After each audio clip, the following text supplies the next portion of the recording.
मंगल का साल है तो बहुत आग भी लगेगी। जनवरी और फरवरी वक्री और नीच राशि में होने की वजह से आग जलने वाली, विस्फोट होने वाली, सुनामी जैसी या प्रलय जैसी स्थितियां तो बनी हैं।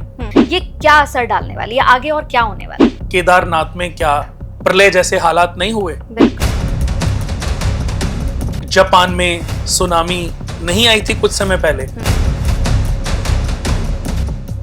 उस समय अगर आप देखोगे तो मंगल नीच राशि में भी नहीं थे, और उस समय अगर आप देखोगे तो वो मंगल का साल भी नहीं था।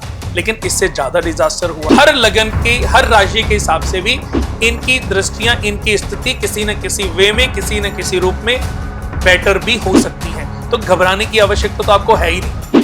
तो बृहस्पति का राशि परिवर्तन वृषभ राशि से मिथुन राशि में होगा मई में, और मई में ही बहुत बड़ा चेंज राहु केतु का हो रहा है। कहा कि 2025 जो है वो मीन राशि वालों के लिए बड़ा खतरनाक है, क्योंकि मीन राशि वालों के 7.5 जो है वो शुरू होने जा रही है। मनुष्य का बिहेवियर है, जितना पाप इस धरती पर बढ़ता जाएगा उतना ही असंतुलन इस धरती पर बढ़ने लगेगा। कैसे हैं आप सभी? बहुत बहुत स्वागत है आप सभी का इस पॉडकास्ट में। मैं आप सभी के साथ हूं कंचन। आज का पॉडकास्ट भी हमेशा की तरह बहुत ही खास, बहुत ही स्पेशल होने जा रहा है, क्योंकि आज के पॉडकास्ट में हम बात करेंगे एक ऐसे टॉपिक पर जो टॉपिक आप सभी के साथ जुड़ा हुआ है। दरअसल दोस्तों 2025 जैसे ही आया उसके बाद से हर किसी ने यही कहा कि मंगल का साल है, बहुत पावरफुल साल है, इस साल बहुत कुछ होने वाला है, बहुत सारी अच्छी चीजें होंगी, तो बहुत सारी ऐसी चीजें होंगी जिससे लोग घबरा जाएंगे, और हुआ भी कुछ ऐसा ही।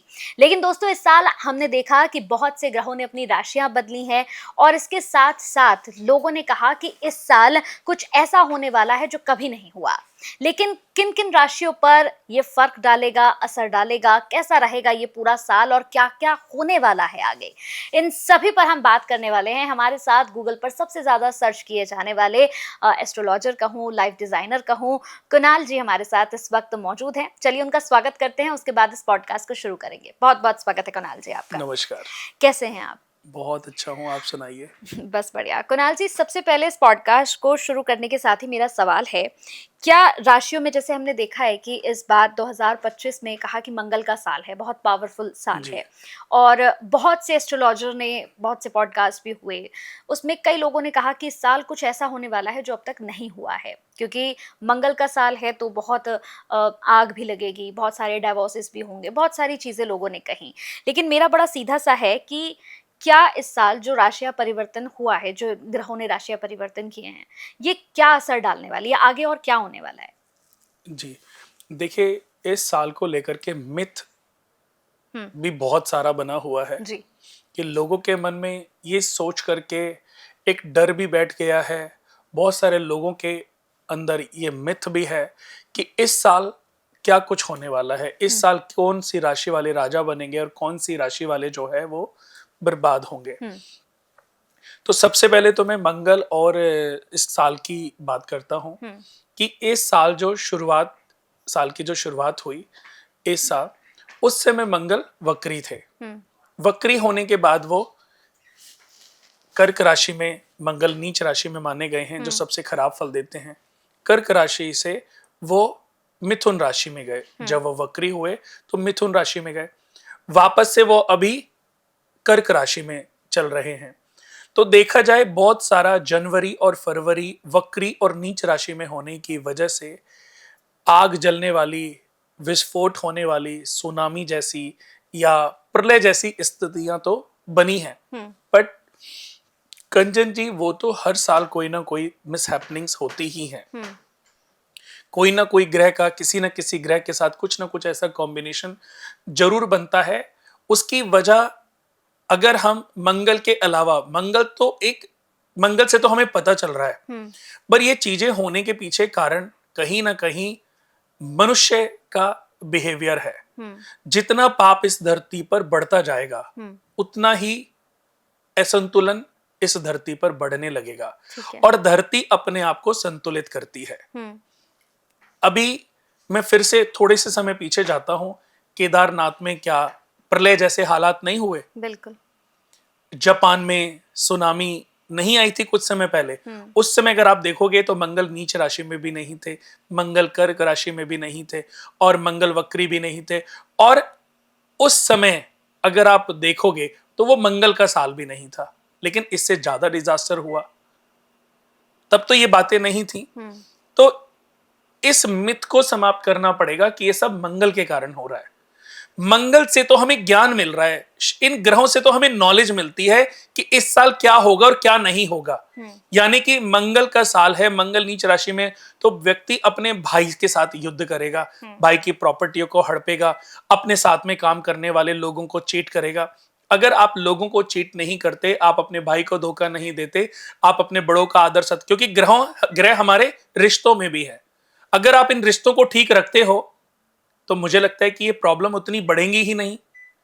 दोस्तों, पहले तो बैलेंसिंग को समझिए। आपने देखा होगा कि जितनी भी मंत्र चैंटिंग इस दुनिया में होती है, जितनी भी मेडिटेशन होती है, जितना भी लोग ज्ञान बांटते हैं, चाहे वो हिंदू में है, चाहे मुस्लिम में है, चाहे सिख में है, चाहे ईसाई क्रिश्चियंस हैं, जितने भी लोग नॉलेज बांटने का काम करते हैं, तो इससे पावर ग्रहों को मिलती है, इससे पावर एंजल्स को मिलती है, इससे पावर देवी देवताओं को मिलती है, इससे पावर ईश्वर को, गॉड को, वाहे गुरु को, अल्लाह को मिलती है। अभी इनके ऊपर ईश्वर तो एक ही है। एक बच्चे का जन्म हुआ तो सबसे पहले जब बच्चे का जन्म होता है तो उसको किस नाम से पुकारा जाता है? कोई पूछता है कि क्या हुआ है तो क्या बोलते हैं उसको? क्या नाम इस प्रकृति से मिलता है? बेटा हुआ है, बेटा हुआ है। अगर कोई भी पूछेगा कि जी क्या हुआ, जी बेटा हुआ है। अभी नामकरण तो हुआ नहीं ना, प्राकृतिक नेम उसको जो मिला वो मिला बेटा। जब एक और बच्चा उस घर में होगा तो उसका प्राकृतिक दूसरा नेम मिला भाई। यानी कि जब एक और बच्चा होएगा तो पहले वो बेटा हुआ, फिर अब भाई हो गया। अब जब उसकी शादी हुई तो वो पति हो गया, फिर उसके बच्चे हुए तो वो पिता बन गया। पहले क्या था? बेटा, फिर वो भाई बना, फिर वो पति बना, फिर वो पिता बना। उसके बच्चे बड़े हुए, बच्चों की शादियां हुई, फिर वो दादा बन गया, नाना भी बन गया, मौसा भी बन गया, फूफा भी बन गया। उसके तो बहुत सारे नाम नहीं हो गए। एक ही इंसान जो राजन है, एक ही इंसान जो माधव है, एक ही इंसान जो कोई भी, आप उसको कैसे बोलोगे? अगर आप उसको नहीं जानते, आपके पॉडकास्ट में है तो आप सर बोलोगे। अगर आपके वो मौसी की हस्बैंड हैं तो आप मौसा बोलोगे। आपकी बुआ के हस्बैंड ने तो फूफा जी बोलोगे। लेकिन उस इंसान का अपना एक नाम है, उस इंसान को आप उस नाम से नहीं बुला रहे हो। यानी कि आप उस रिश्ते में बंधे हुए हो और उसी रिश्ते के अनुसार आप उसको याद कर रहे हो। तो मात पिता भ्राता हर कोई, संकट में पूछत नाही कोई। स्वामी एक है आस तुम्हारी, हाय हर हुमम संकट भारी। धन निर्धन को देत सदाही, जो कोई जांचे सो फल पाही। दोस्तों, माता पिता भाई बहन ये सब इस शरीर के रिश्ते हैं। देखा जाए तो आत्मा का किसी से भी कोई रिश्ता नहीं है। स्वामी एक है आस तुम्हारी, यहां पर स्वामी यानी कि परम पिता परमेश्वर एक ही है। उसको आप चाहे जिस नाम से पुकार लो, वो बेटा भी है, भाई भी है, मामा भी है, मौसा भी है। ऐसे ही ईश्वर, वो अल्लाह भी है, गॉड भी है, वाहे गुरु भी है, वो विष्णु भी है, शिव भी है। उसको आपकी मर्जी, लेकिन आप जिस नाम में उसको याद करोगे ना, वो उसी नाम में आपकी समस्या का समाधान करेगा। ये ईश्वर का नेचर है। बशर्ते आपका उस ईश्वर पर विश्वास होना चाहिए। आपको ये पता होना चाहिए अगर वो हेल्प हुई है तो वो ईश्वर के माध्यम से हुई है, वो ईश्वर ने मेरी हेल्प की है। तो दोस्तों, ऐसे ही मैं आपको बता दूं कि हम इस धरती पर जितने भी धर्मों में बटे हुए हैं, जातियों में बटे हुए हैं, हम किसी भी धर्म जाति, लेकिन जब मैं किसी की कुंडली बनाता हूं तो उसमें एक वर्ण आता है। आपका सरनेम आपको पता होगा, मेरा सरनेम पता है, लेकिन ये पिता से मिला हुआ है, दादा से मिला, परदादा से मिला हुआ। लेकिन अगर 500 पीढ़ी पुराना आपका सरनेम में पूछूं तो आपको याद है? पीढ़ी दर पीढ़ी दर पीढ़ी दर पीढ़ी, अगर हम सतयुग त्रेता युग तक चले जाएं, सतयुग तक चले जाएं, तो मैं आपको बता दूं कि हम किसी न किसी ऋषि की ही संतानें हैं। चाहे वो कश्यप ऋषि हो, चाहे कौशल ऋषि हो, शांडिल्य ऋषि, भारद्वाज, बहुत सारे ये जो ऋषि थे, उन्हीं की धीरे धीरे संतानें आज इस धरा पर अपग्रेड होती जा रही हैं। कई बार बहुत सारे लोग अपने फादर का नाम लिखते हैं, तो ये गोत्र नहीं है। कुंडली के अकॉर्डिंग अगर मैं देखूं, चाहे वो आप हैं, चाहे वो मैं हूं, चाहे वो दुनिया का कोई भी व्यक्ति, सिर्फ 4 वर्णों से बंधा हुआ है। शूद्र, शूद्र का मतलब वो नहीं होता जो छोटी कास्ट, छोटी जात वाले लोग होते हैं। शूद्र का मतलब होता है जिसके अंदर सेवा भाव हो। वो विष्णु भगवान के पद चिन्हों से उत्पन्न हुए हैं। वैश्य विष्णु भगवान के पेट से उत्पन्न हुए हैं। क्षत्रिय विष्णु भगवान की भुजाओं से उत्पन्न हुए हैं। वैश्य का जिसके अंदर मैनेजमेंट भाव हो, रख रखाव का जिसको ज्ञान हो, जो सिस्टमेटिक मैनेजमेंट सभी से जानता हो, कब कैसे किसको क्या खाना खिलाना है, क्या सिस्टम रहना चाहिए, सफाई रहनी चाहिए, सब चीजें हम होते हैं ना घर में। हमारा एक मैनेजर, वो घर में सफाई सफाई देखता है, घर का ध्यान रखता है, टेक केयर करता है। तो वैश्य जो विष्णु भगवान के पेट से, क्षत्रिय जिसके अंदर रक्षा करने का भाव हो, जो लोगों की रक्षा करता हो, प्रोटेक्शन करता हो, तो वो विष्णु भगवान की भुजाओं से उत्पन्न हुआ। और सबसे ऊपर जिसका ब्राह्मण वर्ण हो, ब्राह्मण वर्ण में जो जन्मा हो। एक ही घर में ये चारों वर्णों के लोग हो सकते हैं। एक ही घर में ये चारों वर्णों के लोग हो सकते हैं। जैसे मैं अगर अपनी बात करूं तो मेरा ब्राह्मण वर्ण में जन्म हुआ है। मैं एक घर में जन्मा, मेरे फादर इंजीनियर थे, मवाना शुगर मिल में जॉब करते थे, मेरी मदर हाउसवाइफ थी, मेरे ब्रदर और सिस्टर, या मैं गांव में चाचा ताऊओं की बात करूं तो सब खेती बाड़े वाले लोग हैं। गढ़ मुक्तेश्वर आपने सुना होगा, सब लोग हमारे गांव में आज खेती करते। बहुत कम लोग हैं जो शहर में निकले होंगे, नहीं तो आज भी लोग खेती के माध्यम से अपना जीवन पालन यापन कर रहे हैं। लेकिन मेरा जन्म ब्राह्मण वर्ण में हुआ और मैंने उस वर्ण को समझा और मैं उस ट्रैक पर चला गया जो ट्रैक मेरे लिए ईश्वर ने निर्धारित किया था। इसलिए मैंने एस्ट्रोलॉजी भी सीख ली। एस्ट्रोलॉजी सीखी तो अपने लिए थी, लेकिन मैंने ज्ञान बांटना भी शुरू कर दिया, क्योंकि मेरा जो वर्ण है वो ब्राह्मण, ब्राह्मण जो विष्णु भगवान के मस्तिष्क से उत्पन्न हुआ है। सबसे प्यारी जो उत्पत्ति है वो ब्राह्मण वर्ण जो विष्णु भगवान ने अपने मस्तिष्क से पैदा की, कि इस दुनिया को सही ज्ञान देना, रास्ता सही से दिखाना, मार्गदर्शक बनना, ये ब्राह्मण का काम होगा। ऐसा नहीं कि ब्राह्मण के घर में ही ब्राह्मण जो पैदा हो रहा वही ब्राह्मण है। ब्राह्मण के घर में भी शूद्र वर्ण का बच्चा जन्म, वो ब्राह्मण भी जानता है कि उसके घर में बच्चे का जो वर्ण है वो क्या है, उसके आधार पर। बट फिर मैं बताता हूं कि इससे व्यक्ति के नेचर का पता चलता है। आप जब अपनी जन्म कुंडली में अपना वर्ण देखते हैं तो ये आपकी पर्सनैलिटी के बारे में बताने की कोशिश करता है। बहुत लोगों को पता है और बहुत लोगों को नहीं पता। बहुत लोग जानना चाहते हैं, उस ट्रैक पर पहुंच जाते हैं। बहुत से लोग जानने के बाद भी अनजान बने रहते हैं। तो ये बहुत महत्वपूर्ण है।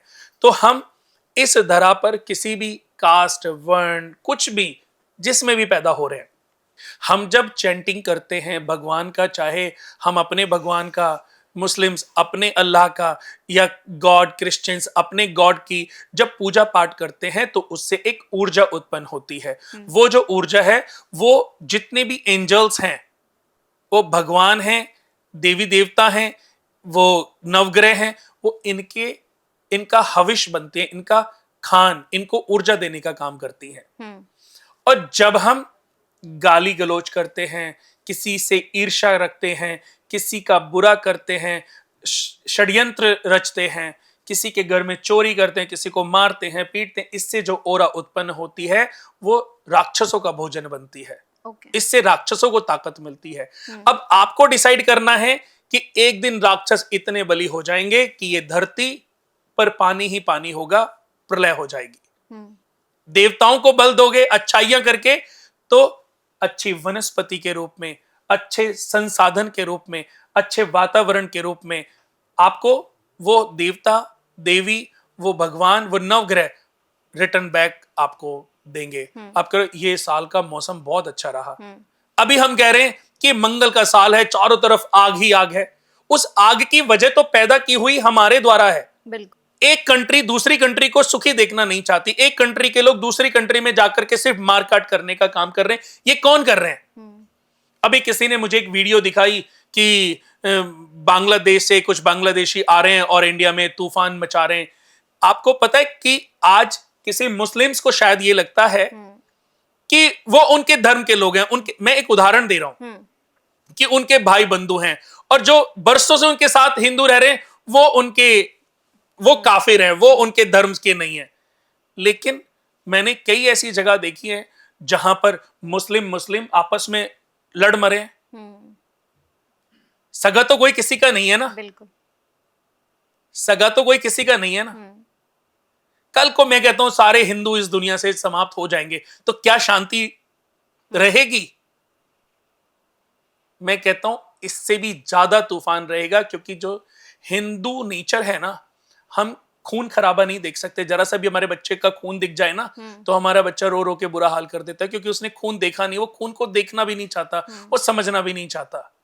लेकिन बहुत सारे ऐसे हैं जो दिन रात नॉनवेज खाते हैं, अपने सामने मुर्गा बकरा मांस कटते देखते हैं तो वो इतने धीरे धीरे क्रूर हो जाते हैं, उनको फर्क नहीं पड़ता। हिंसा तो देखी है ना उन्होंने बचपन से। बिल्कुल। तो मैं यहां पर किसी धर्म के खिलाफ नहीं हूं। बहुत सारे मुस्लिम्स ऐसे हैं जो मेरे बहुत अच्छे दोस्त हैं, बहुत सारे हिंदू, बहुत सारे क्रिश्चियंस भी, बहुत सारे सिख धर्म के लोग भी, बहुत सारे लोगों के साथ मेरा प्यार है, मेरी क्लाइंटेज भी है। ऐसे बहुत सारे मुस्लिम्स हैं जो मेरे एस्ट्रोलॉजिकल सजेशन लेते हैं। शेख हैं दुबई के अंदर, अबू धाबी के अंदर, बहुत सारे लोग एस्ट्रोलॉजी को लोग ज्ञान की तरीके से समझते हैं। जो पढ़े लिखे मुस्लिम हैं, वो आपको बताऊं, वो इन सब चीजों से बहुत अपग्रेड हैं, वो इन चीजों से बहुत दूर है। जितना बुरा हमें लग रहा है ना, अगर कुछ लोग किसी का बुरा करे, उतना ही बुरा उनको भी लग रहा है। जो अच्छा इंसान है ना, उसकी कोई जात नहीं है, वो सिर्फ अच्छा इंसान है। और जो अच्छा इंसान नहीं है ना, उसको फिर चाहे किसी भी कास्ट का आप नाम ले लो, हर धर्म में अच्छे और बुरे सभी तरह के लोग होते हैं। लेकिन ये सब चीजें जो आज अच्छा हो रहा है और कल को बुरा होगा, प्रलय होगी, सब समाप्त होंगे, किसी को हूरें नहीं मिलेंगी, क्योंकि ये कलयुग है, इसको कर्म युग भी कहते हैं। जो सुख है और जो दुख है वो इसी युग में है। भविष्य तो जब होगा तब होगा, पर मैं कहता हूं दोस्तों, अभी तो आपके सारे सेंसेस हैं, सोचने समझने की शक्ति है, अच्छा शरीर दिया है, हष्ट पुष्ट आप बने हो, ईश्वर ने बनाया है, अल्लाह ने बनाया है, गॉड ने बनाया है। इसको एंजॉय करो। भगवान ने इतनी अच्छी सुंदर प्रकृति, इतनी सुंदर सृष्टि बनाई है, इसको देखा कहां है अभी आपने? इसको घूमे कहां? इसको देख करके आप आनंदित अभी कहां हुए हो? आप तो पता नहीं किस नेगेटिविटी में फंस गए। तो ये सब जो साल की हम बातें कर रहे हैं ना, ये साल में जो तूफान, जो प्रलय, चाहे वो अभी बैंकॉक की बात करें, अभी बैंकॉक में हो, ये सब ऐसे होते रहेंगे। बट उसकी वजह हमारे अंदर की वो नेगेटिव ओरा है। हमें उस नेगेटिव ओरा को, नेगेटिव थॉट्स को खत्म करना पड़ेगा। जब हम अच्छा सोच, हम हवन करते हैं, पूजा पाठ करते हैं, जो आहुतियां डालते हैं ना, वो हविष देवी देवताओं को जाती है। मैं फिर से एक उदाहरण देता हूं। जितने भी लोगों ने कथाएं सुनी होंगी कि एक बार नारद ऋषि इस धरती पर भ्रमण कर रहे थे, तो उन्होंने देखा कि एक औरत, बहुत सुंदर सी स्त्री, विलाप कर रही है, और दो समक्ष वृद्ध, बिल्कुल हड्डियों के ढांचे के रूप में दो वृद्ध शव से पड़े हुए हैं, और वो उनके पास बैठ करके विलाप कर रही है, रो रही है। तो उसने पूछा, नारद ऋषि ने पूछा कि हे माता या हे बहन, जो भी, कि आप इतनी सुंदर हैं और आप इन वृद्ध, मतलब इनकी तो, अगर ये आपके कुछ रिश्तेदार, पिता ना, आपके कुछ रिश्ते में लगते भी है, इनकी तो आयु हो चुकी है, ये तो वृद्ध है बिल्कुल। तो वो कहती है, नहीं, ये मेरे दोनों पुत्र हैं। तो नारद ऋषि आश्चर्यचकित होते हैं कि आपके पुत्र हैं, आप तो बिल्कुल यौवन, सुंदर, बहुत ही मतलब जवान हो। तो कहती हैं कि मेरा नाम भक्ति है और ये मेरे दोनों पुत्र ज्ञान और वैराग्य हैं। तो पूछते हैं कि माता, फिर ये अवस्था ऐसी इनकी क्यों हुई? तो कहते हैं, तब वो भक्ति समझाती हैं कि इस दुनिया में जब ज्ञान वीक होता जाएगा, ये कलयुग के आरंभ की बात आपको मैं बता रहा हूं, ऐसे समझ लीजिए कि जब ज्ञान वीक होता जाएगा तो ज्ञान की जो अवस्था है वो ऐसी ही और वृद्ध और सांसें चलती रहेंगी, लेकिन ये और हड्डियों का ढांचा और ऐसी मरनी जैसी स्थिति इसकी बनती चली जाएगी। और जब कोई वैरागी नहीं होगा किसी भगवान में, किसी देवी देवता में, किसी चीज का, किसी से उसको प्यार नहीं होगा, किसी से उसको अटैचमेंट नहीं, किसी के प्रति उसके अंदर वैराग्य नहीं होगा, तो जो मेरा पुत्र वैराग्य है उसकी स्थिति इससे और बदतर और बदतर और बदतर होती जाएगी। और उसने पूछा, माता आप तो बिल्कुल जवान हैं, आप तो सुंदर हैं, तो आप कि लोग भक्ति करते हैं, कीर्तन में जाते हैं, 10 मिनट खूब ताली बजाएंगे, खूब भजन बजेंगे, खूब भक्ति बजाएंगे, खूब, लेकिन जो ज्ञान मिला, जो ज्ञान प्राप्त हुआ, वो ज्ञान घर तक पहुंचते पहुंचते पूरी बुद्धि से निकल चुका होगा। तो भक्ति तो जवान है, क्योंकि आप भक्ति करके भक्ति को तो ताकत दे रहे हो, भक्ति का भोजन तो उसको पर्याप्त मिल रहा है। लेकिन जब कोई ज्ञान अर्जित नहीं करेगा तो ज्ञान युवा नहीं होगा। जब कोई वैरागी नहीं होगा तो वैरागी भी युवा नहीं होगा। हैं तो मेरे पुत्र, लेकिन इनको हविष नहीं मिल रहा है, इनको खाना नहीं मिल रहा है, इनको ऊर्जा नहीं मिल रही है। और ऊर्जा मिलेगी इस धरती के मनुष्यों से। भागवत कथा के आरंभ में, नहीं तो आप सुख सागर खरीदेंगी तो आप पढ़ेंगे तो सबसे स्टार्टिंग में ही यह अध्याय है। तो मैं फिर से यही कहना चाहूंगा कि जितना ज्ञान हम अर्जित करके, जितना ज्ञान हम आस पड़ोस में लोगों को बांटेंगे, सही रास्ता, सही मार्गदर्शन बनेंगे या दिखाएंगे, तो ज्ञान जो है वो युवा होता जाएगा। इस धरती का ज्ञान और अपग्रेड होता जाएगा। अभी तो इस धरती पर इतनी वनस्पति, इतने सारे अच्छाइयां हैं, इतनी सारी चीजें हैं जिसके बारे में अभी हमें पता ही नहीं चला है। धीरे धीरे चलेगा, पता नहीं, बट कब चलेगा, कब, किस युग, कितने और साल बाद पता चलेगा, पता नहीं। और जब वैरागी धारण करेंगे लोग तो वैराग्य भी युवा हो जाएगा। लेकिन अभी लोग सिर्फ भक्ति करते हैं, वो भी 10 मिनट की, 15 मिनट की, आधे घंटे की, 1 घंटे की, 2 घंटे की। कीर्तन में बैठेंगे तो भजन करेंगे, उस समय उनके मन में आएगा कि मैं आज से सारे बुरे काम छोड़ दूंगी, आज से सारे बुरे काम में बंद कर दूंगा, कल से मैं बस ईश्वर की शरण में। लेकिन जब घर पहुंचते हैं उसकी फ्रेंड का फोन आता है, 4 बातें होती है, चलो बहन पार्टी में चलते हैं, तो वही ढाक के 3 पात वाली स्थिति उत्पन्न हो जाती है। आज के समय पे अगर देखा जाए, गुरुओं में वो ज्ञान नहीं है और शिष्यों में वो सीखने की क्षमता नहीं है। बिल्कुल। आज मजाक सा बना के रख दिया। मैं कई बार ऐसे कुछ गुरु भी देखे हैं जो हास्य का रोल प्ले करने में अपनी समझते हैं कि उनकी वो अपग्रेड हो रहे हैं, उनका नाम हो रहा है, उनको मजा आता है। ज्ञान बांटने के लिए तो ज्ञान आपको भी तो होना चाहिए ना।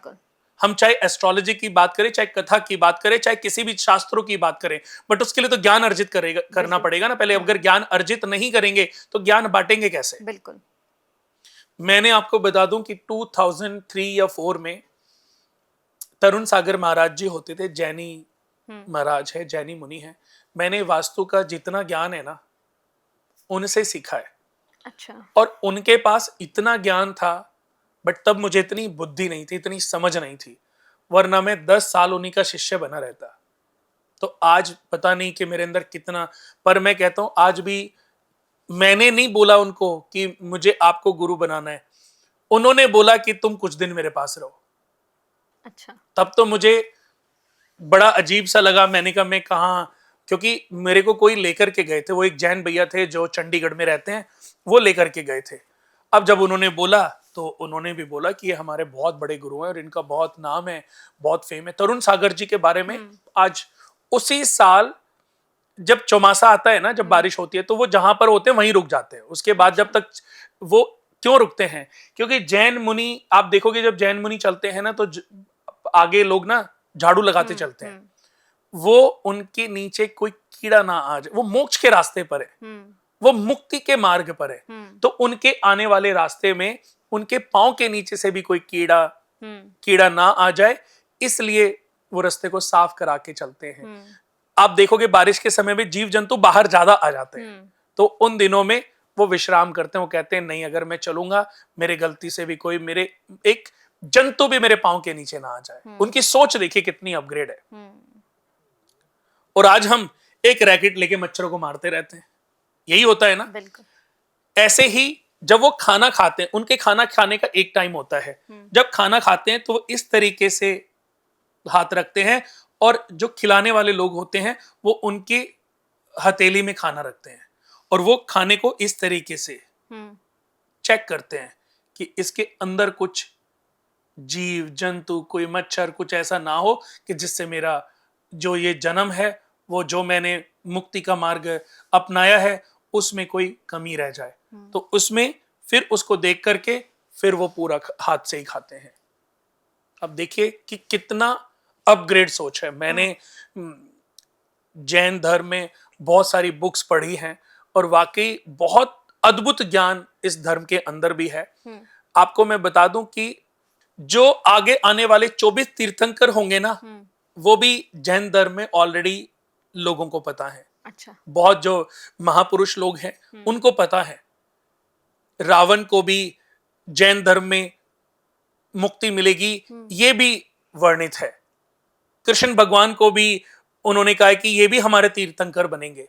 रावण भी उनके तीर्थंकर बनेंगे जो अगला युग आएगा। अच्छा। 24वें तीर्थंकर थे महावीर भगवान, और पहले जो उनके तीर्थंकर थे जिनको वो आदिनाथ कहते हैं, हम उनको शिव भगवान कहते हैं, या ऐसे कह लीजिए हम जिनको शिव भगवान कहते हैं वो उनको अपना आदिनाथ भगवान मानते हैं। नेमिनाथ भगवान, पार्श्वनाथ भगवान, ये सब उनके तीर्थंकर हैं। तो ऐसे ही बहुत अद्भुत ज्ञान है।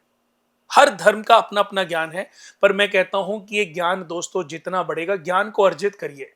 जितना ज्ञान बढ़ेगा उतने आपके सारे चक्षु खुलेंगे, और आप इस तरीके से ज्ञान को अर्जित करके, ज्ञान को बांट करके कहीं ना कहीं इस प्रकृति का भला कर रहे हो, मानव जीवन का भला कर रहे हो। और जो प्रलय 100 साल में होगी ना, वो प्रलय का समय 100 साल से 150 साल हो जाएगा। नहीं तो जो प्रलय 500 साल बाद होनी है ना, वो हो सकता है कि 50 साल बाद ही हो जाए, जिस तरीके से पाप बढ़ रहा है। बिल्कुल। जब लोग ही नहीं रहेंगे, एक दूसरे को मरने मारने में सब लगे हुए हैं, तो फिर जब कोई होएगा ही नहीं तो उसको प्रलय समझो। बिल्कुल। ईश्वर ने मनुष्य को इसलिए नहीं बनाया कि आपस में लड़ मरो। ईश्वर ने मनुष्य को बनाने के पीछे ईश्वर की सोच बहुत अद्भुत थी।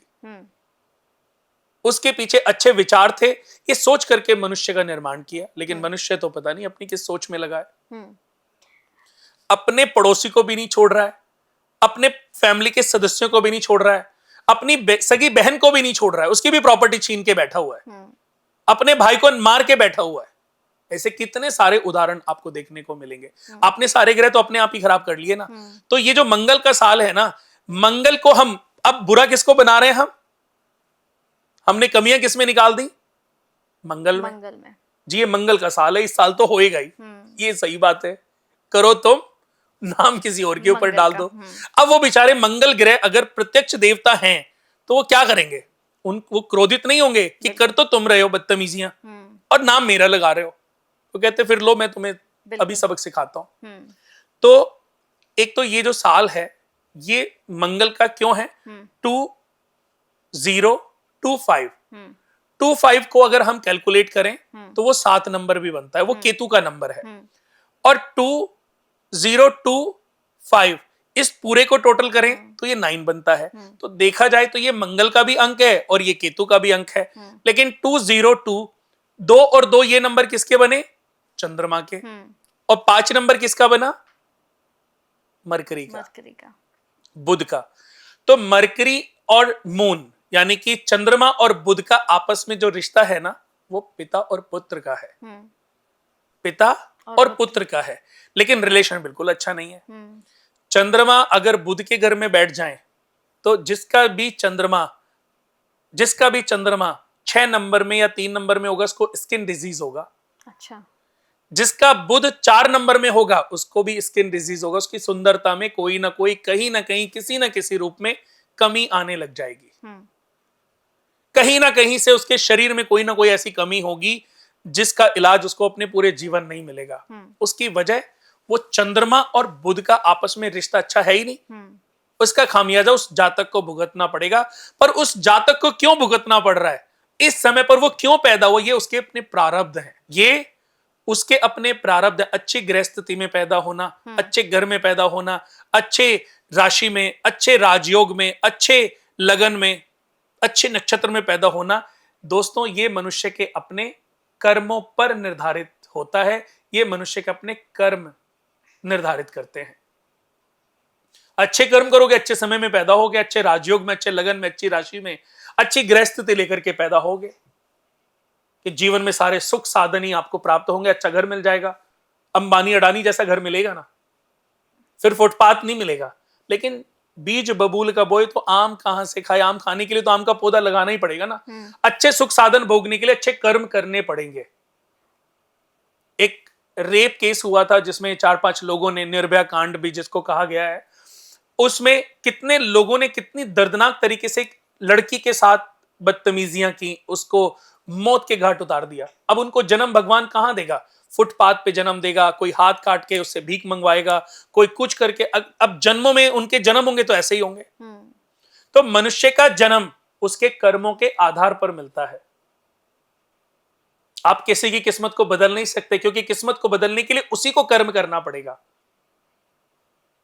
इसलिए मैं कहता हूं कि दोस्तों, जाने अनजाने बुरा तो बहुत होता है, जाने अनजाने बुरा तो बहुत होता है, लेकिन जब भी अच्छा करने का मौका मिले तो उसको बिना सोचे समझे कर डालना चाहिए। उसके लिए कोई विचार नहीं करना चाहिए, कोई मुहूर्त नहीं निकालना चाहिए कि मुहूर्त राहु काल है, शुभ मुहूर्त है, कौन सी शुभ चौघड़िया है। अच्छे समय के लिए कोई चीज सोचने की आवश्यकता नहीं है। बुरा करने के लिए आपको 100 बार सोचने की आवश्यकता है, तब आप सोचते नहीं हो। आज जितनी भी बीमारियां हैं, हार्ट की प्रॉब्लम है, कैंसर की प्रॉब्लम है, बीपी बढ़ा हुआ है, या माइग्रेन है, बैक इश्यूज हैं, जितनी भी बीमारियां हैं ना, ये सब ग्रहों से देखी जाती हैं। लेकिन ये पैदा की हुई मनुष्य के अपने कारणों से हैं। वो कारण अगर व्यक्ति अपने उनको खत्म करेगा, ये बीमारियां धीरे धीरे समाप्त, विलुप्त तो हो जाएंगी। तो ऐसे ही इस साल को मंगल का अंक जरूर माना गया है, लेकिन आप भी अब नेक्स्ट टाइम, चाहे जो जिसके साथ भी आप पॉडकास्ट करो, आप अपने मुंह से मत बोलना कि मैं तो समझ चुकी हूं कि ये मंगल का साल है, पर वजह मंगल नहीं है, ये वजह मनुष्य है। बिल्कुल। जितनी भी प्रलय होगी, जितनी सुनामी आएंगे, जितनी भी लोग मरेंगे, बर्बाद होंगे, सब अपने अपने कारणों की वजह से है। बहुत सारे एस्ट्रोलॉजर, जैसे अगर हम देखें तो कहा कि भाई 2025 जो है वो मीन राशि वालों के लिए बड़ा खतरनाक है, क्योंकि मीन राशि वालों की 7.5 जो है वो शुरू होने जा रही है। अब तो देखिए, ये मैं बता देता हूँ। हाँ। बहुत अच्छी बात आपने, एक टॉपिक से हम दूसरे टॉपिक पे आ गए। हाँ। बट ये टॉपिक हमने बहुत डिटेल में बात करी है, तो मुझे लगता है लोगों को अच्छे से समझ आएगा। बिल्कुल। अब हम दूसरे टॉपिक पे आ गए। इस साल बहुत अच्छा राशि, बहुत सारे राशि परिवर्तन है। मंगल वक्री हुए, मंगल नीच राशि में गए, नीच राशि से मिथुन राशि में, फिर वापस से कर्क राशि में, और मई में जाकर के वो सिंह राशि में चले जाएंगे। यानी कि जमीन अभी थोड़ी सी, इस समय आप देखोगे ना, जमीन अस्थिर है, हल्की सी रुकी हुई है। लोग अभी प्रॉपर्टी खरीदने से डर रहे हैं, उनको लगता है प्रॉपर्टी अभी डाउन जाएगी, पर आप मई के बाद देखोगे प्रॉपर्टी अपग्रेड होएगी। अच्छा। इस साल के एंड तक होते होते प्रॉपर्टी और ऊपर जाएगी। अगले 2.25 साल के बाद प्रॉपर्टी बहुत 40% डाउन आएगी। अच्छा। 30-40% डाउन आएगी। लेकिन अगर आज से हम कैलकुलेट करें तो प्रॉपर्टी तब तक 60-70% बढ़ चुकी होगी। तो 70-80% बढ़ के अगर 40% डाउन हो भी गई तो आज से तो 40% अपग्रेड ही रहेगी ना। क्यों? क्योंकि अभी शनि है मीन राशि में, उसके बाद शनि जाएंगे मेष राशि में। मेष राशि किसका घर है? मंगल का। मंगल धरती पुत्र हैं, जितनी भी धरती से रिलेटेड चीजें मंगल से देखी जाती हैं, और शनि मेष राशि में रहेंगे। तो जब तक वो मेष राशि में रहेंगे, यानी कि जमीन को बढ़ने नहीं देंगे, जमीन को अपग्रेड नहीं होने देंगे, कौड़ियों के भाव कीमत हो जाएगी। अब कौड़ियों के भाव तो ये तो कहावत हो गई, लेकिन कोई खरीदेगा नहीं, ना सस्ती खरीदेगा ना महंगी खरीदेगा, यानी कि स्टेबिलिटी आ जाएगी। पैसा होगा लेकिन जमीन में लोग नहीं लगाएंगे, डरे रहेंगे, क्योंकि शनि, गरीबों को उसके बेनिफिट मिलेंगे। जितने भी लोग 10, 12, 15 हजार, 20 हजार, जितने भी लोग गरीब हैं, फुटपाथ, इन जो लोअर मिडिल क्लास लोग हैं ना, वो अपग्रेड होंगे। उनको सरकारों से घर गिफ्ट मिल जाएंगे, उनको प्रॉपर्टियां बन जाएंगी, वो अपनी झुग्गी झोपड़ी बना लेंगे, वो अपने आप को अपग्रेड कर लेंगे, क्योंकि शनि उनको ज्यादा सपोर्ट करते हैं। क्योंकि शनि उनके कारक भी हैं। अगर आपका शनि खराब है, किसी बड़े आदमी का शनि खराब है, तो सिर्फ अपने ड्राइवर का, सर्वेंट का, कुक का, अपने घर में काम करने वाले कर्मचारियों का, ऑफिस में काम कर पानी पिलाने वाले व्यक्ति का, इनका टेक केयर करना, इनका ध्यान रखना आरंभ कर दें, आपका शनि ठीक होने लग जाएगा। क्योंकि शनि का आपने सबसे बेस्ट उपाय कर लिया। उसके साथ विनम्रता से बात करें। जितना प्यार, जितनी विनम्रता इन लोगों के साथ बात करने में होगी, शनि आपका ठीक होएगा। तो शनि का राशि परिवर्तन 29 मार्च को हुआ। शनि कुंभ राशि से मीन राशि में ट्रांजिट हुए। उसके बाद बृहस्पति मई में वृषभ राशि से, जो शत्रु राशि है शुक्र की, दैत्यों के गुरु शुक्र की राशि है, उससे बुध की राशि में ट्रांजिट होंगे। तो जिसका मिथुन वृषभ लगन में, तो लॉस घर में रहेंगे, उनको ज्यादा फर्क नहीं पड़ेगा। पर अगर मैं देखूं, उनकी प्रॉपर्टियां बढ़ेंगी। क्योंकि देखो, कोई भी ग्रह जहां बैठता है ना, उसके अलावा भी उनकी दृष्टियां होती हैं। बृहस्पति और शनि, इन दो ग्रहों का राशि परिवर्तन है, और इनकी अपने से 7वें के अलावा 2 दृष्टियां और हैं। शनि की अपने से 3री, अपने से 7वीं, अपने से 10वीं। जुपिटर की अपने से 5वीं और अपने से 9वीं दृष्टि है। तो वृषभ राशि में भी अगर मिथुन राशि में जाएंगे, अगर मैं देखूं कि जिसका बृहस्पति अगर 12वें घर में, लॉस घर में भी बैठा है, यानी कि 3-4 कर्क लगन कुंडली में, तो 5वीं दृष्टि से सुख भाव को देख रहा है, 4थे घर को देख रहा है, वो प्रॉपर्टी खरीद सकता है, मकान खरीद सकता है। तो हर ग्रह के बारे में ना सिर्फ राशि से ये जजमेंट नहीं करनी चाहिए कि ये राशि के लिए बर्बादी का साल है और ये राशि के लिए आबादी का साल है, क्योंकि उसके अलावा भी उसकी दृष्टियां हैं। तो बृहस्पति का राशि परिवर्तन वृषभ राशि से मिथुन राशि में होगा मई में, और मई में ही बहुत बड़ा चेंज राहु केतु का हो रहा है। राहु 11 नंबर में जा रहे हैं 12 नंबर से, क्योंकि ये हमेशा वक्री रहते हैं, 12 से 11 में जाएंगे, और केतु जो है 6 नंबर से 5 नंबर में जाएंगे। अगर मैं देखूं, वैसे तो वृषभ लगन के लिए, तुला लगन के लिए राजयोग कारक है, बट मैंने कल अपने एक एपिसोड में, एक पॉडकास्ट में बोला था कि हर लगन के, हर राशि के हिसाब से भी इनकी दृष्टियां, इनकी स्थिति किसी न किसी वे में, किसी न किसी रूप में बेटर भी हो सकती है। तो घबराने की आवश्यकता तो आपको है ही नहीं। हर साल, हर दूसरे साल, हर ग्रह का कोई ना कोई राशि परिवर्तन तो होता ही है। अगर रोज रोज इतनी चीजों में दिमाग लगाओगे तो आप जिंदगी नहीं जी सकते, जीना ही हराम हो जाएगा। और जितना आप इन चीजों में, इंस्टाग्राम में, फेसबुक में, मैं कहता हूं देखना चाहिए, लेकिन आप ये देखो कि कहां आपको टेक्निकली ज्ञान मिल रहा है। जहां आपको भ्रमित करने वाली चीजें पता चल रही है ना, उनसे थोड़ा दूर रहिए। आप जब अच्छा ज्ञान सुनने लगेंगे ना, तो उसी तरह की वीडियो आपके पास आने लगेंगी। आप जो देखोगे ना, उसी से रिलेटेड चीजें आपके पास ज्यादा आएंगी। तो ये आपको समझना है कि आपको देखना क्या है। भगवान भी, और आज के समय पे इंस्टाग्राम, यूट्यूब भी आपको यही तो समझाने का काम कर रहा है। आपको जो चाहिए वही आपके सामने परोस देता है। लॉ ऑफ अट्रैक्शन, आप जैसा सोचोगे वैसा ही आपके साथ होगा। आप पॉजिटिव रहोगे तो पॉजिटिविटी आएगी, नेगेटिव रहोगे तो आपके साथ नेगेटिविटी आएगी। तो शनि का चेंज, मंगल का सिंह राशि में प्रवेश, बृहस्पति का मिथुन राशि में प्रवेश, और राहु केतु का, तो राहु केतु हो गए, शनि हो गए, राहु केतु शनि बृहस्पति और मंगल, 5 ग्रहों का, और भी 1-2 ग्रहों का राशि परिवर्तन लास्ट तक होएगा। तो ये साल चेंजेस बहुत सारे हैं। तो उनसे उत्थान और पतन बहुत होने वाला है।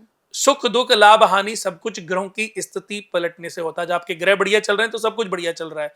ग्रहों की जब गतियां डगमगाती हैं तो लाइफ में परेशानियां भी आरंभ हो जाती हैं इस साल, क्योंकि कई ग्रहों का राशि परिवर्तन है, कई ग्रह एक राशि से दूसरी राशि में गोचर कर रहे हैं, तो उसकी वजह से उत्थान और पतन बहुत हो सकता है। तो जो डिसीजंस लेने हैं ना, अभी देखिए कि शेयर्स में बहुत लोगों ने पैसे लगाए हुए थे, अब वो नाम दे दिया ट्रंप का कि उन्होंने कोई योजना निकाल दी, उन्होंने कोई बात बोल दी, उससे शेयर औंधे मुंह गिरे। यही हुआ ना। तो बहुत सारे लोग, हमारे देश के भी बहुत सारे लोग इस दुनिया के सही मायने में तो बताऊं बर्बाद हुए, और उनके बर्बाद होने से बहुत सारे लोगों पर प्रभाव पड़ा है। जैसे एक किसी को अपनी बेटी की शादी करनी थी, उसने 6 करोड़ डाले हुए थे, उसने सोचा था कि मेरा शेयर का प्राइस बहुत अच्छा हो गया तो मैं 5 करोड़ निकालूंगा, 1 करोड़ लगे रहने दूंगा। अब वो शेयर के जो प्राइस है, शेयर इतना नीचे गिरा कि उनके शेयर की वैल्यू जो है 1 करोड़ 50 लाख रह गई। तो क्या हुआ, अब वो बेचारा जो अपनी बेटी की शादी के लिए जो सपने संजोए हुए था, जो उसको एक वेन्यू बुक करना था, जो ज्वेलरी खरीदनी थी, जो उसको बड़ा तामझाम करना था, अब वो कर पाने की स्थिति में है ही नहीं। उसने तो एक छोटी सी एंगेजमेंट करके थोड़े बहुत पैसे उधार मांग करके मिनिमाइज करके निपटा दिया। 1 करोड़ में जो 6 करोड़ की शादी करता, उसने 1 करोड़ में शादी करके वो फ्री हो गया, क्योंकि उसके पैसे तो खत्म हो गए ना। बिल्कुल। अब अगर पैसे होते, अच्छे वेन्यू पे जाते, वेन्यू में काम करने वाले लोगों को सैलरी और मिलती, उनको इंसेंटिव मिलते, लेकिन कहीं ना कहीं हर जगह प्रभाव पड़ रहा है। तो दोस्तों, अभी ये साल रिस्क लेने का बिल्कुल नहीं है। हालांकि बृहस्पति का वृषभ राशि से मिथुन राशि में जाना, पैसे की अधिकता बढ़ेगी, कैश फ्लो तब बढ़ेगा शायद, लेकिन अभी फरवरी, मार्च, अप्रैल, इस साल पैसे की बुरी तरीके से तबाही हो सकती है। अपने पैसे को लिक्विडिटी के रूप में ना रखें, कहीं ना कहीं इन्वेस्ट करके रखें, और खास शेयर में और जुए में तो बिल्कुल ना लगाएं।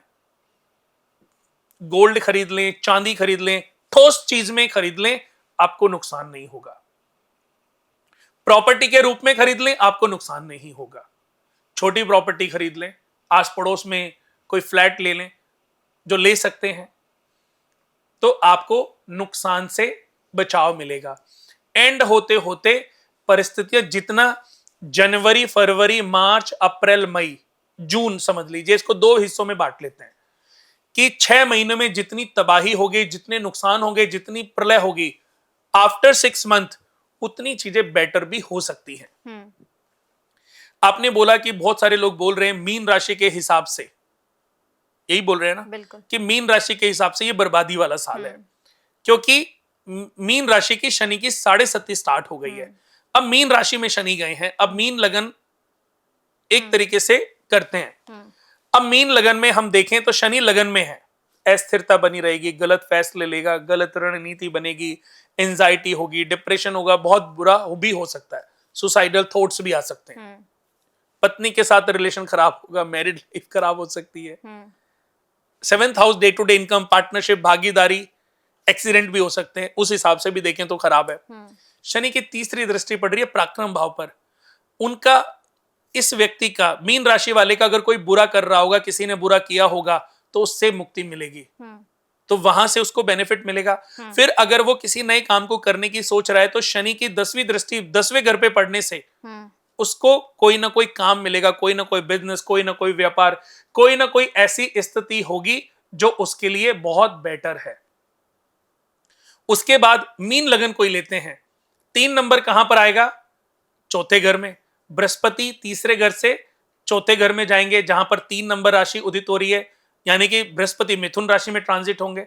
तो बृहस्पति की 10वें भाव पे दृष्टि बहुत अच्छी होगी। 10वें घर के जो मालिक हैं वो बुध हैं। 12 नंबर, 9 नंबर और 3 नंबर, 12 नंबर के मालिक बृहस्पति हैं, और 9 नंबर के ऊपर बृहस्पति की जब 7वीं अपने भाव पर दृष्टि पड़ेगी, तो उसके जीवन में वो अपग्रेड करता जाएगा, तरक्की करता जाएगा, उसकी खुशहाली, वो बिजनेस में इतना बिजी रहेगा कि वो छोटे मोटे नुकसानों से उसको चीजें, अगर वो अपने जीवन में अपनी सही रणनीति बना करके आगे बढ़ेगा, तो मैं कहता हूं मीन राशि वाले जीवन में सबसे ज्यादा राइज भी कर सकते हैं। अच्छा। उनको रणनीति सही बनानी बनेगी, उनको पॉजिटिव रहना पड़ेगा, उनको लॉ ऑफ अट्रैक्शन पे काम करना पड़ेगा, उनको ये मानना पड़ेगा कि ये इंस्टाग्राम, फेसबुक, यूट्यूब सब देखना बंद कर दो, और बस कि सबसे ज्यादा तरक्की मैं ही करूंगा। एंड तक जाते जाते, 2 साल तक जाते जाते, जब तक शनि आपकी राशि से आगे घर में जाएगा, आप 10 करोड़ पे हैं तो आप 50 करोड़ तक पहुंच जाओगे, ये भी मैं गारंटी देता हूं। पॉजिटिव करो अपने आप को, पॉजिटिव थॉट्स लाओ, अच्छी चीजों में इन्वेस्ट करो, अच्छे डिसीजन लो, सोच समझ के डिसीजन लो। नहीं मिल रहे तो आप एक बार मुझसे कंसल्ट करने आ जाओ, बिल्कुल। किसी और को कंसल्ट कर लो, समझ लो। अगर कोई नेगेटिव बात बोलता है, मैंने अपने जीवन में, अपने पूरे जीवन में आज तक किसी को डराया नहीं है। किसी को डरा करके पैसे नहीं कमाए। मैंने ज्ञान इतना प्यारा दिया है, मैंने थॉट्स इतने उसको पॉजिटिव इतना किया है कि वो कहता है कुणाल जी अब तो आज के बाद तो मैंने आपके अलावा किसी को इस धरती पे मिलना ही नहीं है। इसमें दोनों का फायदा हुआ, वो पॉजिटिव हो गया, उसने भी तरक्की करी, और जब तरक्की करी तो उसने पैसे मेरे ऊपर भी खर्च किए, मैंने भी बहुत तरक्की करी। आज देखा जाए इस पूरी वर्ल्ड के अंदर हमारी जो माउथ टू माउथ क्लाइंटेज है ना, वो लिस्ट कम से कम आज 1 करोड़ से भी ऊपर होगी। अच्छा, अगर मैं बात करूं पूरे भारत और वर्ल्ड की, तो हमारी जो क्लाइंटेज लिस्ट है ना, वो 1 करोड़ से भी ऊपर की होगी। लोगों के लिए सोच पाना भी असंभव है। बिल्कुल। पर मैं फिर ये कहता हूं कि मैं केवल एक माध्यम मात्र हूं। एस्ट्रोलॉजी केवल एक माध्यम है, एक सपोर्ट करती है, एक सजेशन देती है। मनुष्य के कर्म के आधार पर ही उसका भाग्य बदलता है। जो व्यक्ति जैसे कर्म करता है, जैसे आचरण का पालन करता है, वैसे ही उसकी नियति तैयार होती चली जाती है। बुरा करोगे तो आपके साथ बुरा होगा, फिर चाहे कुणाल को मिलो चाहे XYZ को मिलो। बिल्कुल।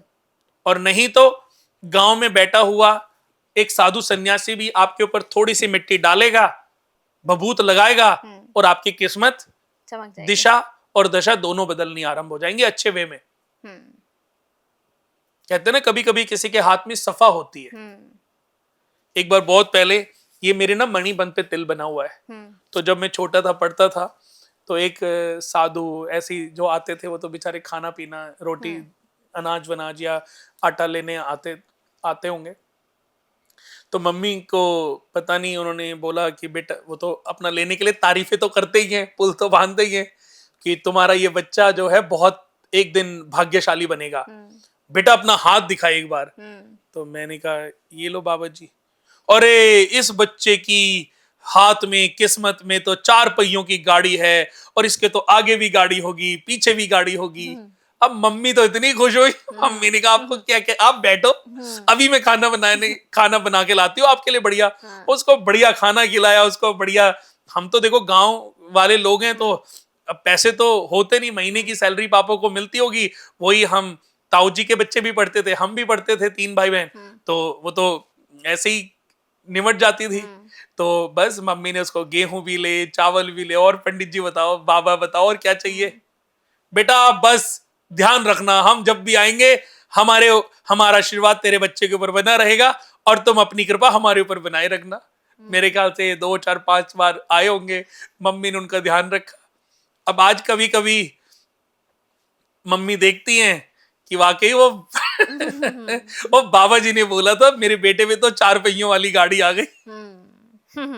आगे पीछे वाली गाड़ी। मैंने कहा मम्मी वो तो है नहीं अभी। तो कह रही बेटे है तो तू लेकिन यूज नहीं करता। तो मैं यही कहता हूं कि कभी कभी ये बात, कभी कभी किसी संत महात्मा के मुंह से निकली बातें भी सच हो जाती हैं, और कभी कभी किसी को पता ही नहीं होता कि हमारी भविष्य में जर्नी क्या है। आज ऐसे बहुत सारे लोग हैं जिन पर मैंने सिर्फ लॉ ऑफ अट्रैक्शन के रूप में काम किया, लॉ ऑफ अट्रैक्शन के रूप में उनको इतना पॉजिटिव कर दिया कि उनके जीवन के सभी दुख समाप्त हो गए। तो मैं यही कहना चाहूंगा अपने सभी दोस्तों को भी कि बिल्कुल भी जीवन में घबराने की आवश्यकता नहीं है। लॉ ऑफ अट्रैक्शन, पॉजिटिव रहिए, पॉजिटिव सोचिए, जैसा सोचेंगे उसी से आप अपने आप को अपग्रेड करते जाएंगे। माता पिता का ध्यान रखें, जीव जंतुओं के प्रति, पशुओं के प्रति आपके अंदर दया भावना होनी चाहिए। गरीबों की दुआएं लेते रहो, गरीबों की सेवा करते रहो, आपको दुआएं अपने आप मिलेंगी। किसी के साथ बुरा मत करो, किसी के साथ कोई षड्यंत्र मत रचो, किसी से ईर्ष्या मत रखो, किसी से नफरत मत करो। आपकी अंदर की जो पॉजिटिविटी है ईश्वर तक कनेक्ट होगी और आपके सारे दुखों का अंत कराएगी और सुखों से आपको, आपके घर को भर देगी। उपाय, फिर बात उपायों पे आती है। मैं ये कहता हूं कि ज्योतिष ये कहता है ऐसा है, ऐसा होगा। ज्योतिष ये नहीं कहता ये उपाय कर लो इससे ठीक हो जाओगे। ज्योतिष तो ये कहता है कि कर्म को ठीक कर लो, आपको आगे प्रॉब्लम जीवन में आएंगी ही नहीं। तो मैं आप लोगों को यही समझाना चाहता हूं दोस्तों, कर्म ऐसे करो कि आपको किसी भी उपाय को करने की जरूरत ना पड़े। जिस तरीके से सूरज की किरणें धरती पर पड़ती हैं और धरती के अंधकार को समाप्त कर देती हैं, रोशनमय बना देती हैं। उसी तरीके से सही और सच्चा मार्गदर्शक अगर आपको मिल जाए तो आपके जीवन के अंधकार को वो समाप्त कर सकता है। बहुत सारी नॉलेज अगर आपको चाहिए, डिटेल्ड नॉलेज चाहिए, अपने जन्म के बारे में, भविष्य के बारे में, जन्म कुंडली के बारे में समझना है, तो मैं कहता हूं कि सिर्फ एक ही जन्म कुंडली है, कर्म कुंडली, जो हम बनाते हैं। बहुत बरसों की मेरी मेहनत है, मेरे स्टाफ की मेहनत है, मेरे संस्था की मेहनत है, जो हमने करीबन 15-20 साल से मेहनत की और उसका निर्माण किया। उस जन्म कुंडली के माध्यम से करोड़ों लोगों ने अपने जीवन को सही रास्ता दिया है, सही पथ दिया है। कितने सारे बॉलीवुड इंडस्ट्री में क्लाइंट्स हैं हमारे, कितने सारे इंडस्ट्रियलिस्ट हैं, कितने सारे लोग राजनीतिक हैं, सांसद हैं। मैं नाम लेना चाहूं तो ले भी सकता हूं, और ऐसा नहीं है कोई एक नाम हल्का होगा, सब बड़े बड़े होंगे। बट मैं कहता हूं कि मेरी जर्नी नाम लेने से डिसाइड नहीं है, मेरी जर्नी तो ऑलरेडी डिसाइडेड है। बिल्कुल, ईश्वर ने मेरी किस्मत में लिखा हुआ है कि तुझे क्या कैसे मिलेगा। बिल्कुल, मेरे कर्मों के आधार पर ईश्वर ने मेरा मार्गदर्शन वो मेरा बने हुए हैं, मेरे का मार्गदर्शक वो बने हुए हैं, और मेरा मार्गदर्शन हो भी रहा है। बिल्कुल, और मुझे वो सब मिल रहा है जिसकी मैंने कल्पना भी नहीं की थी। तो ये सब की वजह कि मैं अच्छा ज्ञान देता हूं, अच्छा रास्ता दिखाने का काम करता हूं। बहुत लोग मुझे मिलते हैं 50 साल में, 60 साल में, 70 साल, 80 साल की एज में, कुंडली दिखाने आते हैं कि बेटा वैसे तो समय निकल गया, पर ऐसे ही मन हुआ। अब कई कुंडलियों को मैं देख करके, मेरे को कंचन जी नाम है ना आपका जी, कंचन जी, ये लगता है कई लोगों को मिलके कि काश ये आदमी मुझे 30 साल की एज में मिला होता, काश ये मुझे 25 साल की एज में मिला होता, तो आज का अडानी अंबानी यही होता। बड़ा दुख होता है मुझे, और दुख उस पे तो चलो वो बेचारे को पता नहीं, लेकिन मुझे दुख होता है कि ये मुझे उस समय क्यों नहीं मिला। बट मैं ऐसे बहुत सारे लोग हैं जो मुझे समय से पहले मिले और आज उन्होंने बुलंदियां छुई, उसी की वजह से हमें सक्सेस मिल रही है। देखा जाए माउथ टू माउथ जो क्लाइंटेज होती है वो सबसे सुपीरियर होती है, और उसी से आपकी सक्सेस रेशो पता चलती है कि आपने कितने लोगों को कंसल्ट किया, कितने लोगों को सही रास्ता दिखाया, और कितने लोग उससे अपग्रेड हुए। ये साल की बातें हैं। कोई वास्तु के फिर वहम में डाल देता है, फिर कोई न्यूमरोलॉजी के वहम में डाल देता है, फिर कोई कहता है कि तुम्हारे मस्तक पे तो इतने सारे तिल हैं, इससे तो ये दुष्परिणाम होगा, फिर कोई कहेगा कि तुम्हारे तो यहां पर ये प्रॉब्लम है, कोई कहेगा वहां पर वो प्रॉब्लम है। तो किस किस प्रॉब्लम का सॉल्यूशन आप करोगे? बिल्कुल, जब समय खराब होना तो आप इन सब चीजों में उलझते रहते हो। मैंने एक एपिसोड में, एक पॉडकास्ट में बताया था कि मनुष्य के जो कर्म है ना, वो 50% काम करते हैं। 100 में से 50% सिर्फ आपके कर्मास काम करते हैं। बचे 50 में से 25% आपका बिहेवियर है, आपका नेचर है, आपका व्यवहार है, आपका आदर सत्कार है, आपकी सोच है, आपके दान, आपकी दानवीरता है, आपकी जो की गई चैरिटीज हैं, जीव जंतुओं के प्रति हो या गरीबों के प्रति हो या जरूरतमंदों के प्रति हो या अपने पारिवारिक सदस्यों के प्रति हो, आपका व्यवहार बहुत महत्वपूर्ण करता है, और 25% रिजल्ट आपको इसी से प्राप्त होता है। अब बचता है 25%। 25% में अगर हम काउंट करें 10 से 15% में ज्योतिष आता है, 5% वास्तु, 2% न्यूमरोलॉजी, 1% सामुद्रिक शास्त्र, 1% हस्त विज्ञान, इस तरीके से होगा। मंत्र चैंटिंग करके, अच्छे कर्म करके आप बहुत सारी चीजों को ठीक कर सकते हो। अच्छे कर्म ट्रैक का पालन करके आप अपना 50% तो चीजें ठीक ही कर सकते हो ना।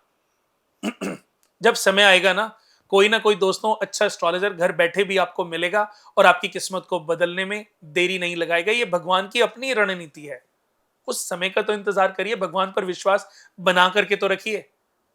थोड़ा सा स्ट्रगल आया नहीं कि आप अपनी कुंडली लेके एक पंडित के पास चले गए। भगवान पर से विश्वास कम हो गया आपका, जो एक पंडित से आप अपनी किस्मत बदलवा रहे हो, और वो कह रहा है कि आप शिव की पूजा करो, शक्ति के इस मंत्र का पालन करो और इतने पैसे मुझे दे दो। यही तो कह रहा है ना पंडित जी, कोई भी या एस्ट्रोलॉजर, यही तो कह रहा है ना, ये उपाय कर लो। ये उपाय सारे भगवानों से रिलेटेड, क्योंकि उसको भी पता है कि किस्मत बदलना सिर्फ भगवान के हाथ में है। ज्योतिष भगवान से ऊपर नहीं हो सकता। ज्योतिष से ऊपर तो कर्माज हैं, आपके अच्छे कर्म हैं। ज्योतिष से ऊपर तो आपके जो 25% आपकी चैरिटी है, आपके दान है, आपके पुण्य है, आपके अर्जित किए हुए पुण्य है। अर्जित किए हुए पुण्यों ने आपको राजा के घर में जन्म दिलाया है। आज अनंत अंबानी, मुकेश अंबानी जी घर में इसलिए पैदा हुआ क्योंकि उसने अपने जीवन में अच्छे कुछ कर्मास किए होंगे, अच्छी चैरिटी की होगी, अच्छे पुण्य अर्जित किए होंगे। 10%, 12%, 15% ज्योतिष काम करता है मनुष्य के जीवन में, उसके लिए बिल्कुल भी भयभीत होने की आवश्यकता नहीं है। आप 1 मिनट में एक पंडित जी के पास गए, 4 दिन उससे समय ठीक नहीं हुआ, फिर दूसरे पंडित के पास चले गए, उससे समय ठीक नहीं हुआ, फिर तीसरे पंडित के पास। जब मेरे पास आते हैं ना कंचन जी, जब मेरे पास आते हैं तो लोग कहते हैं पंडित जी अब आप आखिरी हो, आपसे पहले 20 पंडितों के पास जा चुका हूं, अगर आपसे भी किस्मत मेरी नहीं बदली तो मेरा ज्योतिष पर से विश्वास उठ जाएगा। तो मैं कहता हूं महानुभव, आप ज्योतिष पर से अपना विश्वास मत उठाओ, अभी आपका समय मेरे पास के लिए भी नहीं है, क्योंकि अभी आपका वो समय ही नहीं आया कि आप ज्योतिष के माध्यम से अपना समय बदलवा सको। अभी प्रायश्चित का समय चल रहा है, और जब तक आपका प्रायश्चित पूरा नहीं होगा, जब तक आपका प्रायश्चित पूरा नहीं होगा, तब तक आपको सक्सेस नहीं मिलेगी। कोई एस्ट्रोलॉजर, कोई पंडित कितनी भी पूजा पाठ करा लो, कितने रत्न पहन लो, किस्मत को नहीं बदला जा सकता। इसलिए मैं कहता हूं कि एक को चुनने के बाद एक ही में आंख बंद करके विश्वास रखो, उसी से अपनी बातें शेयर करो। अगर उससे आपकी किस्मत नहीं बदली तो भगवान की शरण में वापस से चले जाओ। और मैं कहता हूं मेरे इष्ट देव हैं शिव भगवान, मेरे इष्ट देव हैं शिव भगवान। ये आप भी ध्यान से सुन लीजिए, आपकी भी 100 प्रॉब्लम हो या एक प्रॉब्लम हो, खत्म हो जाएंगी। सोमवार के दिन कच्चे दूध में चीनी के दाने डाल करके शिवलिंग पे चढ़ाएं और ओम सोम सोमेश्वराय नमः का पाठ करें 5 मिनट बैठकर। कर्क राशि वाले या सभी लोग मंगलवार के दिन पानी में रोली डाल करके शिवलिंग पे अभिषेक करें और ओम भौम भौमाय नमः का जाप करें। वृश्चिक राशि वाले और मेष राशि वाले भी कर तो बहुत फायदेमंद होगा, बाकी सब भी कर सकते हैं। बुधवार के दिन कन्या राशि वाले और मिथुन राशि वाले करेंगे, उनकी तो किस्मत बदलेगी। पानी में हरी मूंग की दाल के दाने डाल करके शिवलिंग पे चढ़ाएं और वहीं पर बैठ करके ओम एहि स्त्री श्री बुधाय नमः, ओम एहि स्त्री श्री बुधाय नमः, इस मंत्र का जाप करें। बृहस्पतिवार के दिन पानी में हल्दी डाल करके शिवलिंग पर अभिषेक करें। धनु राशि, मीन राशि वाले जितनी मर्जी 7:30 हो, जितनी मर्जी आपका समय खराब हो, आप इसको करिए। थर्सडे को पानी में हल्दी डाल करके शिवलिंग पे चढ़ाएं और वहीं पर बैठ करके ओम एहि श्री बृहस्पति नमः, ओम एहि श्री बृहस्पति नमः, ओम एहि श्री बृहस्पति नमः। शुक्रवार के दिन कच्चे दूध में चीनी के दाने डाल करके शिवलिंग पे चढ़ाएं और वहीं पर बैठ। वृषभ राशि वाले, तुला राशि वाले, इनका समय बदलता चला जाएगा, बाकी सब भी कर सकते हैं। आप चढ़ाएं और वहीं पर बैठ करके ओम द्राम द्रीम द्रोम से शुक्राय नमः या ओम एहि जगी शुक्राय नमः, ओम एहि जगी शुक्राय नमः या ओम द्राम द्रीम द्रोम से शुक्राय नमः। ऐसे ही शनिवार के दिन सरसों के तेल की बूंदे और काले तिल पानी में डाल करके शिवलिंग पे चढ़ाएं। आपके ऊपर शनि की 7:30 चल रही है, मकर राशि है, कुंभ राशि है, जरूर करें ये उपाय। पानी में सरसों के तेल की कुछ बूंदें और थोड़े से काले तिल डालें, एक चुटकी, और शिवलिंग पर और वहीं पर बैठ करके पलोती मार कर ओम शम शनेश्चराय नमः, ओम शम शनेश्चराय नमः 5 मिनट करो, कोई काउंटिंग मत करो। संडे के दिन गुलाब के फूल की पंखुड़ियां या रोली पानी में डालें, शिव भगवान पर चढ़ाएं। ओम ह्रीं गृणी सूर्याय नमः, ओम ह्रीं गृणी सूर्याय नमः। तो मैंने आपको सारे राशि वालों को उपाय दे दिया और आपके कोई पैसे खर्च नहीं हुए या हुए? नहीं, थोड़े से तो 2, 4, 5, 10, 100 रुपए तो खर्च होंगे। हमें 10, 20, 50 हजार रुपए देने से बेटर है ना ये उपाय। बिल्कुल बिल्कुल। और नहीं चेंज होगा तब एक कंसल्टेंसी आपको फ्री। ठीक, आपने तो हाथ जोड़ ली। आप तो कह रही हैं कि मैं तो यही सब पूछ लेती हूँ। एक कंसल्टेंसी फ्री, लेकिन इसको दिल से करिए। मुझे लगता है दोस्तों आपको किसी से मिलने की आवश्यकता नहीं पड़ेगी, बहुत सारे भटकावों से अपने आप को निकालना पड़ेगा। हर कुछ करना उपाय नहीं है। सही उपाय आपको कभी पता ही नहीं चल पाएगा जब 100 चीजों में दिमाग रहेगा। तो आप इसको फॉलो करिए और जितने भी ग्रह हैं उनका समाधान इसी से हो सकता है। ऐसे तो मेरी बातें कभी खत्म नहीं होंगी, आप चाहे 24 घंटे बैठे रहो, लेकिन अगर मेरी बातें अच्छी लगती हैं तो हमारा Kunal Kumar live designer YouTube पर, इंस्टाग्राम पर पेज है, उसको सब्सक्राइब और फॉलो कर लें। और एस्ट्रो विद कुणाल हमारा एक पॉडकास्ट चैनल भी है, उसको भी सब्सक्राइब और फॉलो कर लें, ताकि ये नई नई वीडियोस आपको मिलें और आपका मार्गदर्शन बढ़े। और अच्छी अगर लगती है ना तो इनको शेयर करो, अपने सारे ग्रुप्स में शेयर करो, ताकि लोगों का ज्ञान बढ़े, लोग अपने आप को अपग्रेड कर पाए। हमारी संस्था से कर्म कुंडली बनवा करके आप अपने संपूर्ण जीवन के बारे में जान सकते हैं। बिल्कुल। और मुझे लगता है कि अगर अभी भी इस साल को लेकर किसी को भी कोई डर है तो वो कुणाल जी मुझे से नहीं लगता कि अब हाँ, किसी के अंदर कोई डर बचा होगा। बिल्कुल। लेकिन फिर भी अगर कोई सवाल आपके मन में है तो आप कमेंट में भी पूछ सकते हैं और कुणाल जी से संपर्क भी कर जी, सकते हैं। और साथ ही साथ अगर इस साल को लेकर कोई सवाल आपके मन में चल रहा है तो भी आप उनसे मिल सकते हैं और बात कर सकते हैं। बहुत जी। अच्छा लगा कुणाल जी, आपने अपना बहुत कीमती समय हमें दिया। बहुत-बहुत शुक्रिया आपका। आपके भी कीमती समय का बहुत बहुत धन्यवाद। Thank you so much. नमस्कार। नमस्कार।